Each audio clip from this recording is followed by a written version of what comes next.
Family, have you guys ever heard of the term the real McCoy? Well, that expression was quite popular in the 1800s. And you can thank Mr. Elijah McCoy for making it popular. Elijah McCoy was born in Ontario, Canada. His parents were former slaves from Kentucky that escaped through the Underground Railroad to Canada for their freedom. Now, this family eventually returned to the United States and settled in Michigan.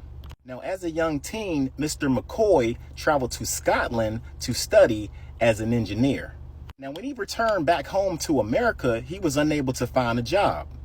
With all of that skill and talent, he could not find any jobs or work. Instead, he became a fireman with the Michigan Central Railroad. Now, one of the duties that Mr. McCoy had was oiling the steam engines. This was in the late 1800s.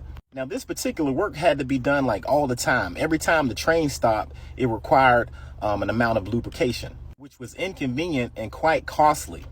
So in 1872, Elijah McCoy developed a system that was able to lubricate the train's engine while the train was in motion. This particular system changed the game on how trains were able to travel. Now trains can travel at long distances without having to make as frequent stops as they were making before. His system was working so good that they had copycats making the same thing, and the systems weren't working quite efficiently. So when you say I need the real McCoy, this brother right here is who they were talking about. Now, Elijah McCoy had at least 57 patents under his belt. One of these inventions were a sprinkler system. Another invention was the portable ironing board.